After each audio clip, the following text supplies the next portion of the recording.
Minsan guys, itong wifi na, kailangan mo pa ito siya install yung drivers niya. Kasi kapag hindi mo na-install yung drivers ng wifi, ay hindi mo ito siya makikita. Hindi ka mag-connect.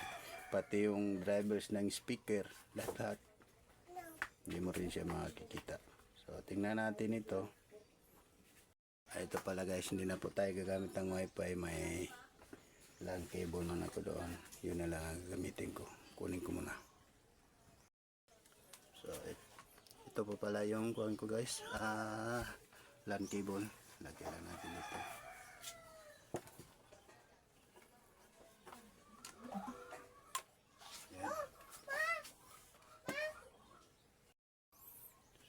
Connect muna natin siya guys.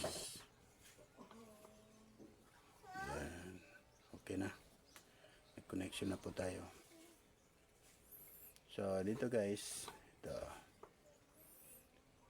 lang gagawin natin. Click natin dito. Yan. So right click natin ito siya. Microsoft Basic Display Adapter, right click, then update drivers. Yan o. So dito natin siya i-search guys. Ito. Yan, pwede na natin yan siya hayaan guys. Mag-install na yan siya ng kanya lang. Install na po yan siya.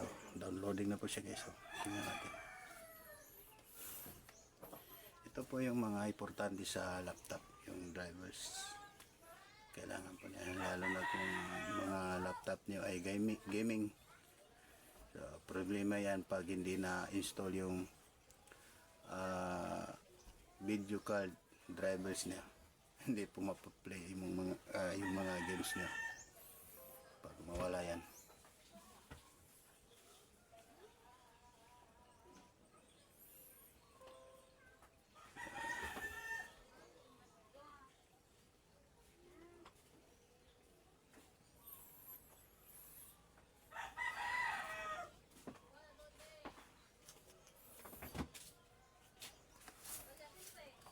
Oh.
Yung gusto talaga matuto guys, kailangan niyo po siya panoorin ng buo yung video. So pwede rin kayo mag-comment kung anong hindi na naiintindihan sa pag-format. So ayan po guys, mag-install na po yung ating drivers.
sa lamesa.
So ayan guys.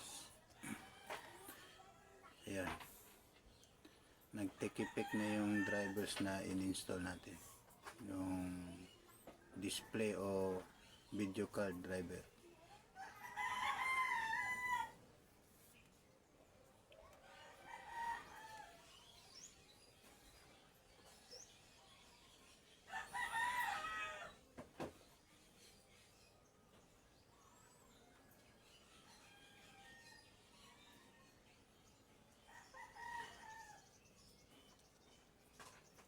Yan. Successful na po siya guys. Close natin dito. Dito naman tayo sa iba. So ito po yung mga kailangan natin lahat ng may ganito, naka-yellow, ganito siya. Yan po yung kailangan natin sa install guys. So ayun o yung video card natin o. Intel R HD Graphic 620. So ito po yung install natin ngayon. Right click and update. Ayan po. So click natin dito sa search automatically from for drivers. Ayan.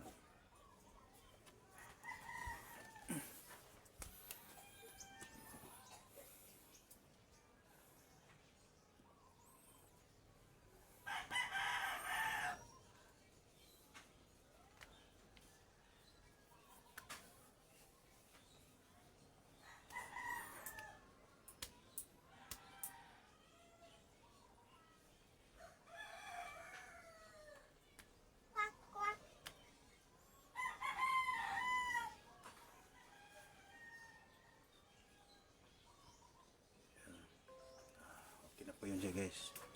Successful. Close na naman natin dito. So ayan. So ito lang ang natira, isa. Ito. Unknown drivers. Right click and update. Ayan. Search. Hintayin lang po natin eh.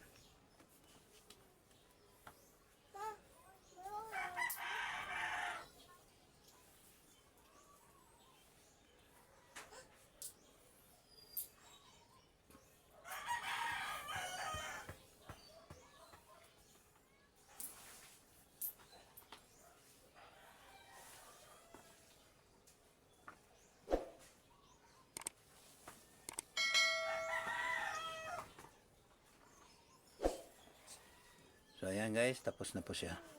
Bluetooth pala yung na-install natin ito. Bluetooth na. Close natin. So wala na po guys, wala na po tayong kailangan install. Okay na lahat. Okay na po siya lahat. Wala na po tayo makita dito na nag-yellow. So close natin ito. Proceed na naman tayo sa